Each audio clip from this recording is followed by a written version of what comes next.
the romantic investment in uh, activating, mobilizing marginal voices, recognizing formerly silenced perspectives, extends to peasants, um, women, and but also children.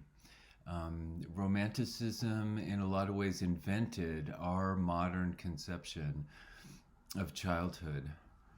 Um, and in a poem like We Are Seven, we can see how what's at stake there in this dialogue with the foreign perspective of the child is a conception of community.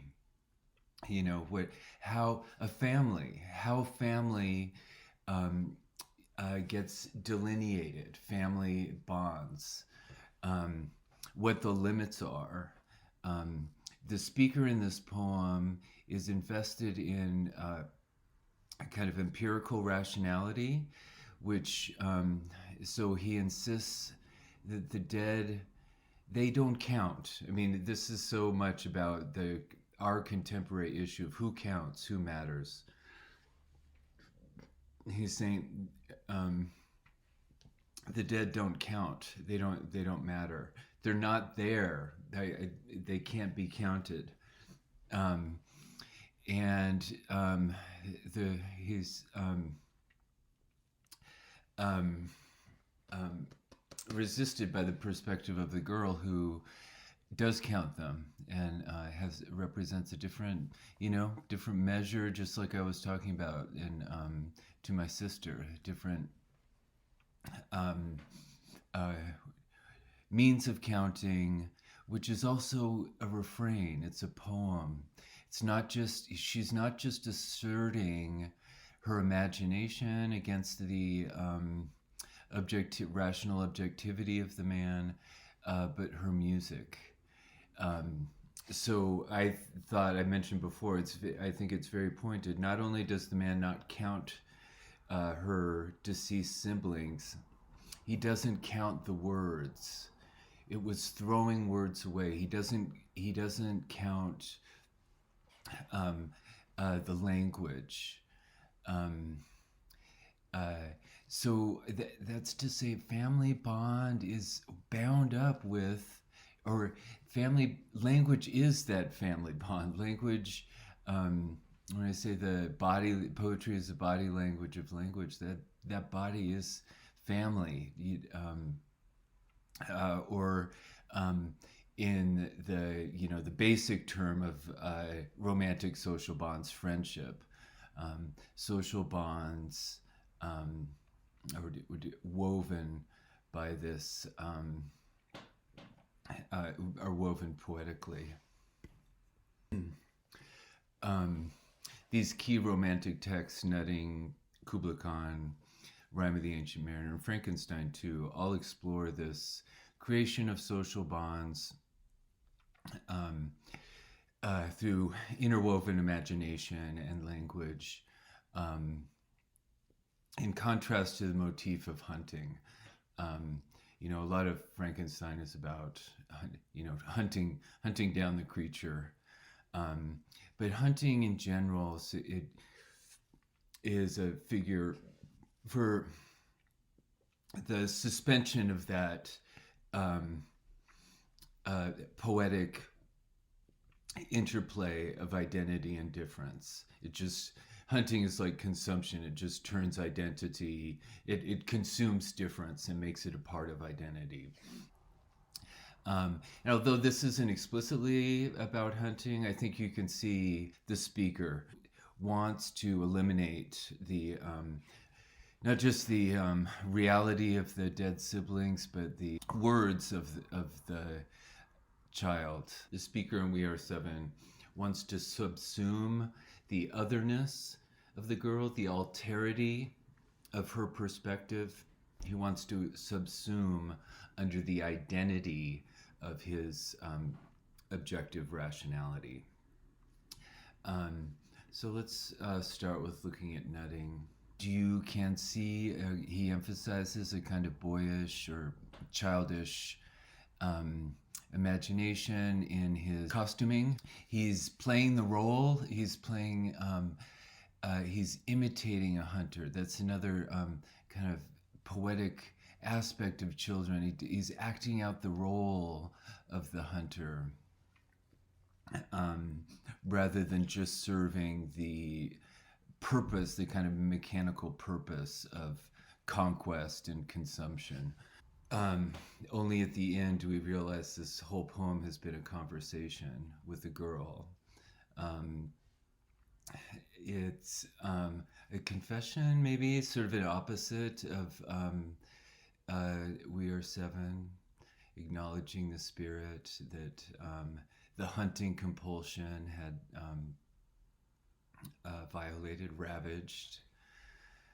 Um, Notice all, I feel like this scene of kind of erotic interaction, resonance in nature is one of Wordsworth's best. Just notice all the conceptual contradictions, um, the narrative loss of the narrative thread. Perhaps it was this, perhaps it was that. The restraint voluptuous, a suppression as joy delights in. These paradoxically defined emotional and states. And this line I've mentioned before. I heard the murmur and the murmuring sound. What's the difference between those? It's turning perception of objective perception into a rhythm. The murmur, I hear the murmur, and the murmuring sound, with the sound, the experience that keeps happening beyond the word I've used to designate it. I've identified it, but it keeps slipping beyond my identification. And this slippage is the nature of pleasure, like that, this nothingness, this idleness, just the pleasure of the mind reflecting on itself. That sweet mood when pleasure loves to pay tribute to ease. Pleasure pays tribute to ease. And of its joy secure, the heart luxuriates with indifferent things, wasting its kindliness on stocks and stones and on the vacant air. That's the gift of the poem. He's giving us this waste, this wasted pleasure. That's waste on the one hand, like the girl in We Are Seven, totally marginal, totally not worth noticing or listening to, but on the other hand, changes everything. Articulates a whole different world. What was marginal becomes the center. Kubla Khan is literally about the claim to own pleasure, to possess a dome of pleasure, to turn it into an object that one can own. And this first section of the poem is filled with images of containment, and yet it also signals the uncontainability of what would be contained. The caverns measureless to man. He's talking, all but explicitly about female sexuality, and this famous opening line has a rhythm, chiasmic rhythm. It sort of unfolds back and forth like a mirror image. In Xanadu did Kubla Khan, goes in and out. The A and U sounds, enacting that environmental or sexual interaction.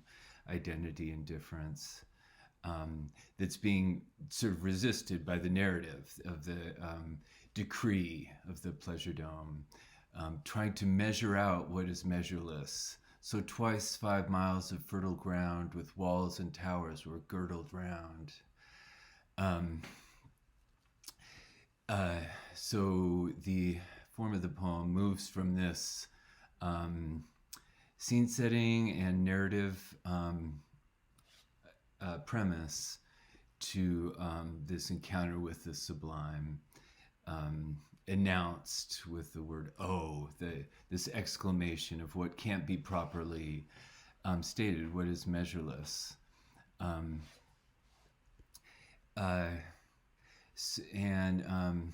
So how is sublimity evoked? What sort of sublime figures do you notice? What sort of figures for measurelessness, for infinity, do you notice? So this is, in a way, this middle section is Coleridge putting sexuality into poetry, measuring, giving a poetic measure to sexuality. I think what's powerful about it is it's precisely an image of slipping away of things, defying measure, overflowing. It builds to an orgasmic climax.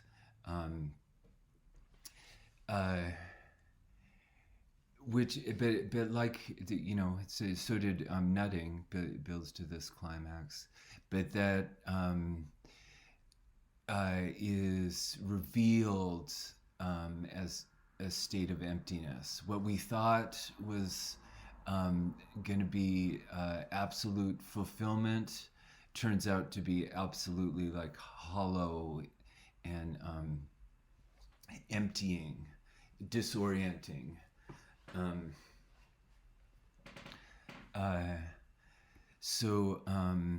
And this theme of male rivalry, ancestral voices prophesying war, and paranoia, that I didn't get my conquest, some other man is going to take it from me.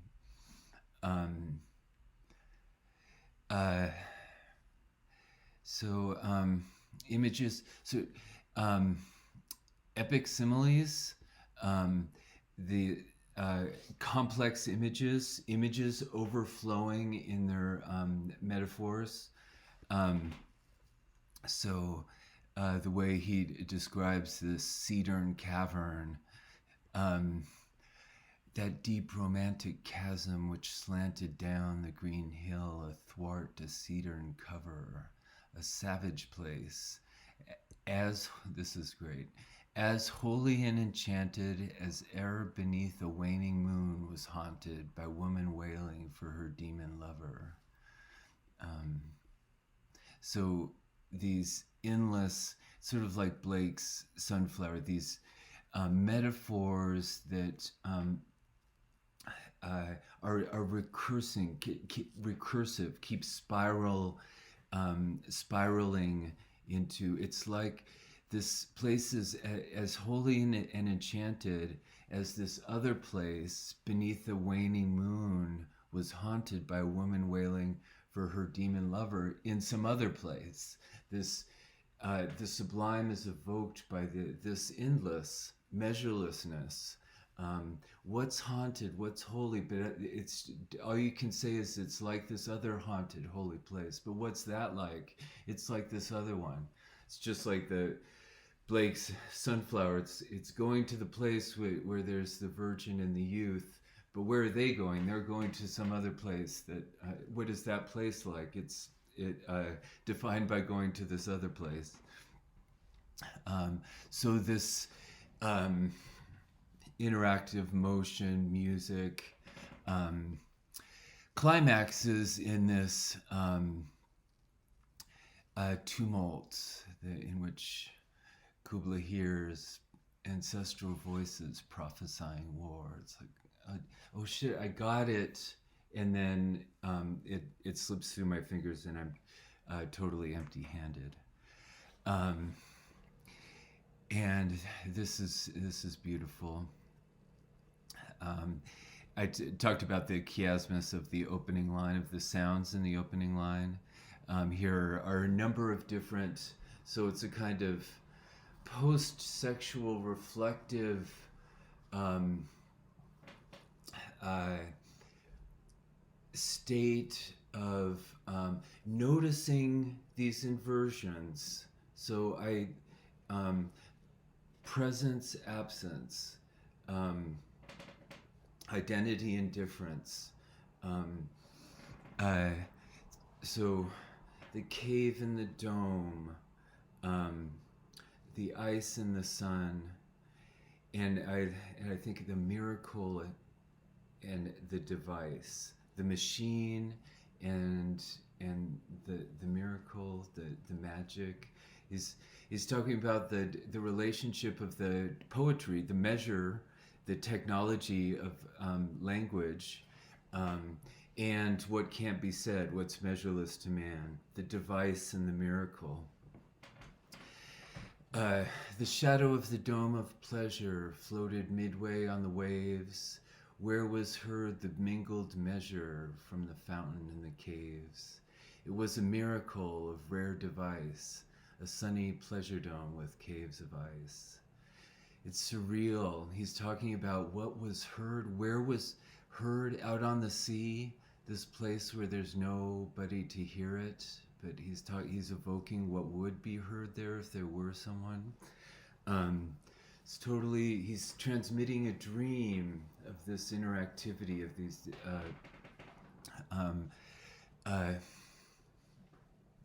opposing, contrary images.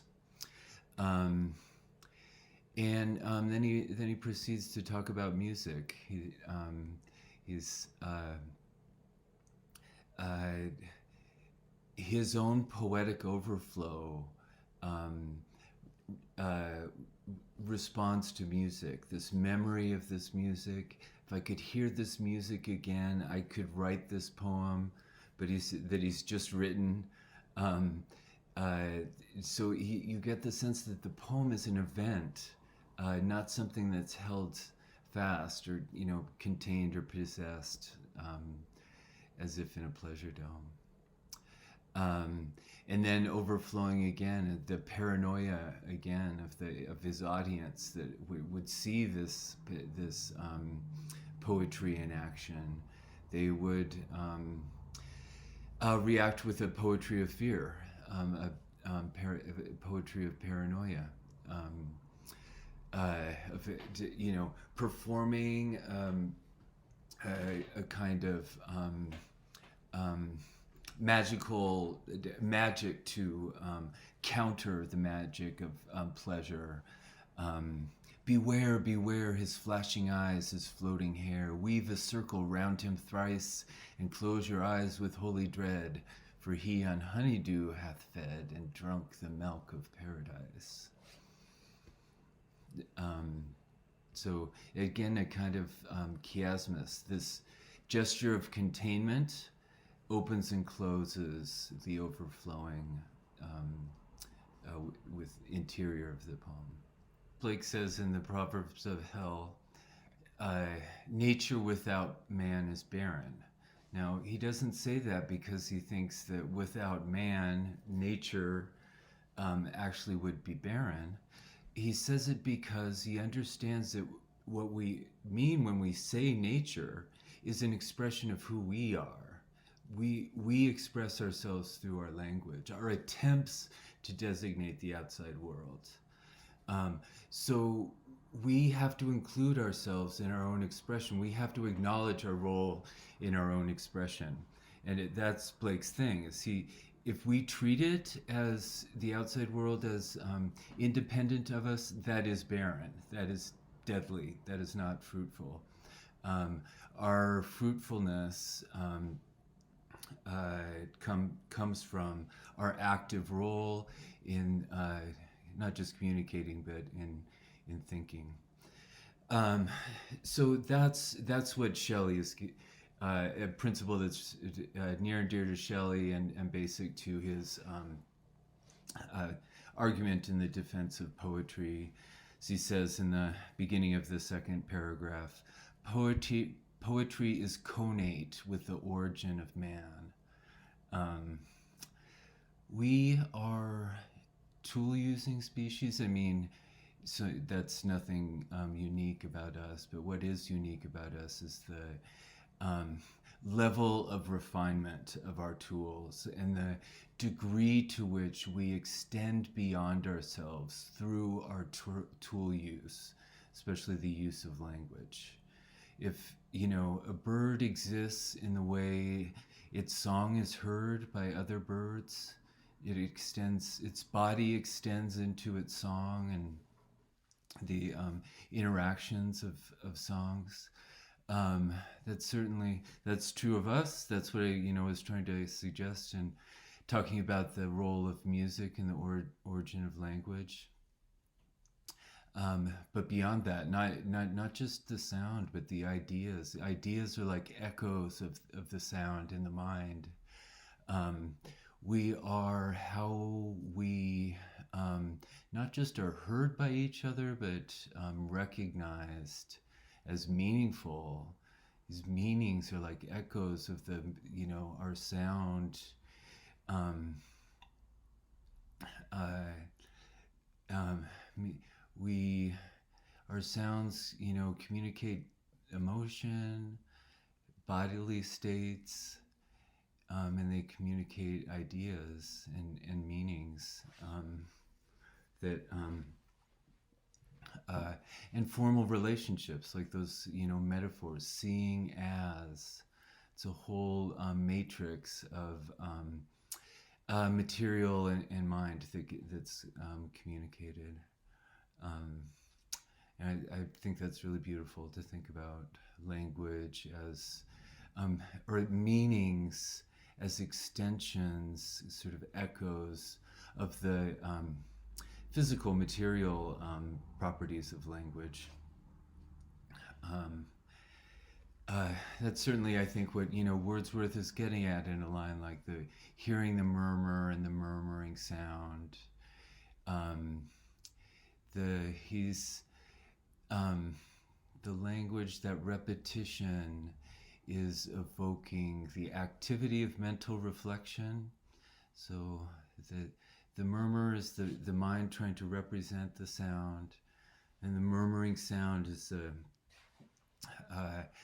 evocation of the kind of experience of ongoing perception and interaction in the world.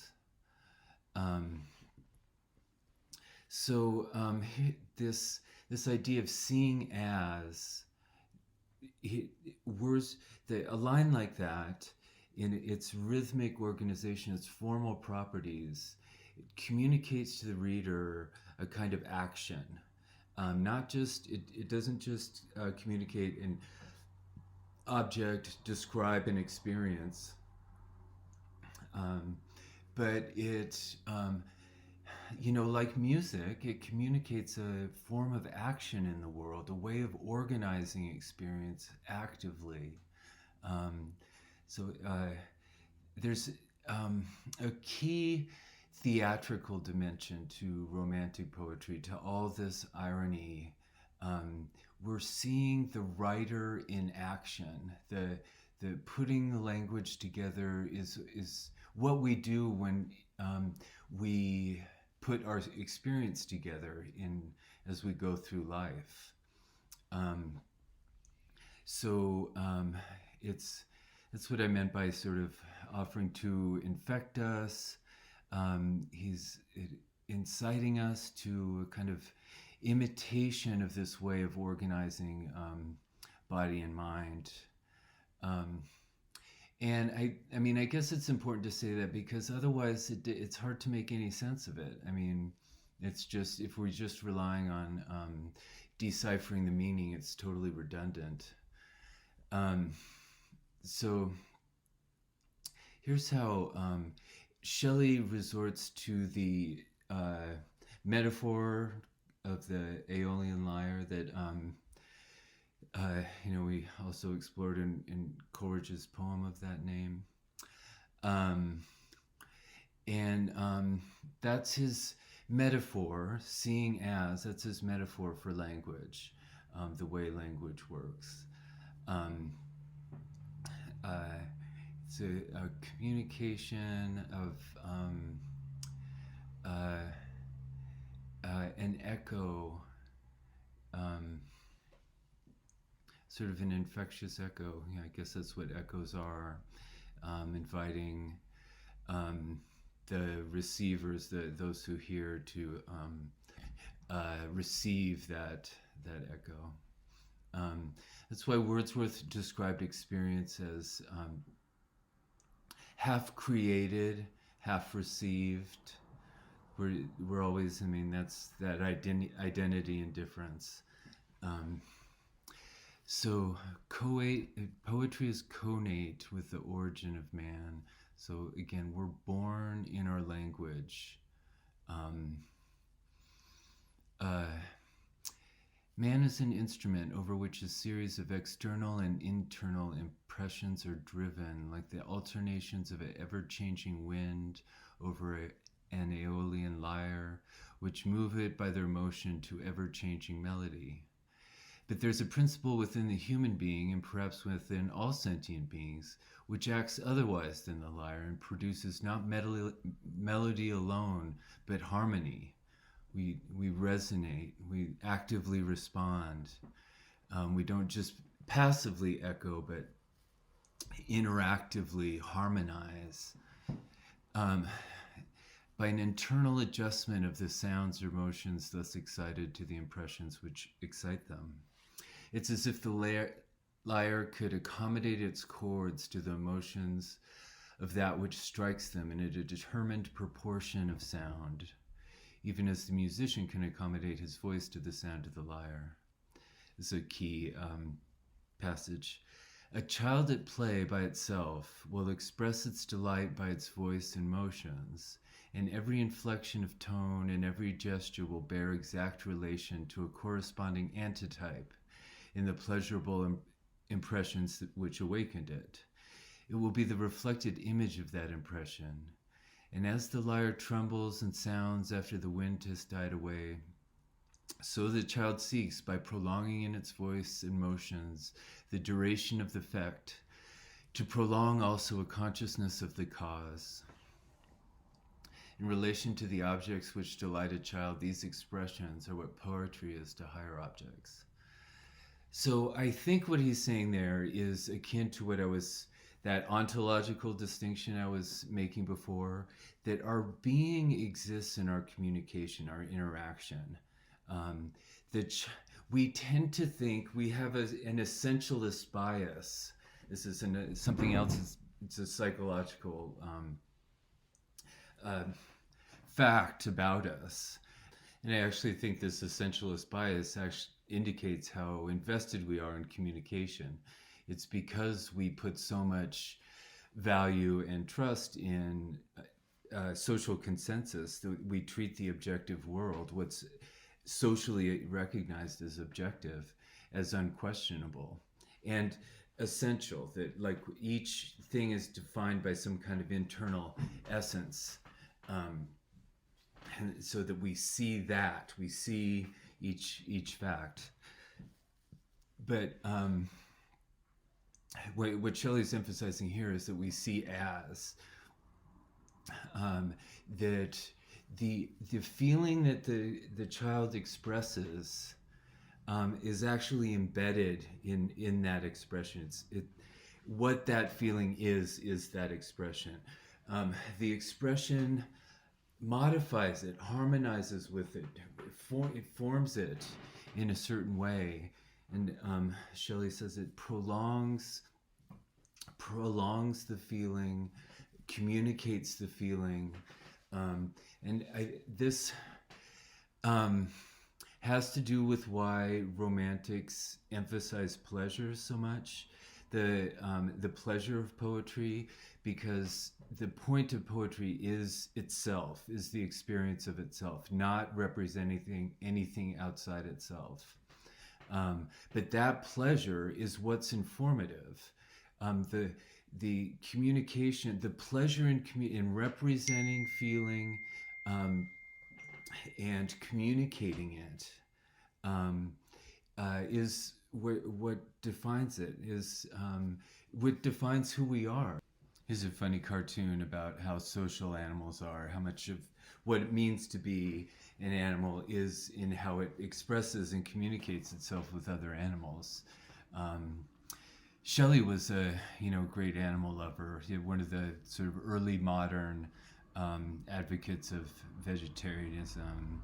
You saw in that passage his awareness of the poetry, maybe not just about humans but all sentient creatures. So in that passage about the child, the way in which the child doesn't just perpetuate its joy in the sounds it makes to express it, but reforms it, recreates it. It becomes a cause in itself. The being is embedded in the language, in the communication. So Shelley is saying, I'd like to suggest we humans should become more like the animals in this respect. So this is a funny little story. Animals are ruining my life. Have you ever noticed how enthusiastic animals are about the morning? They wake up and start running around making noise for no reason. They're all, holy crap, I'm an animal and it's really fucking early in the morning and I feel great. I haven't slept more than 5 hours in a night over a week now, and it's all because of one stupid bird that lives in a tree right outside my window. Here's a really shitty picture I drew of my house and the tree and the bird. This arrangement is a problem because I'm nocturnal. I go to bed about 4 a.m.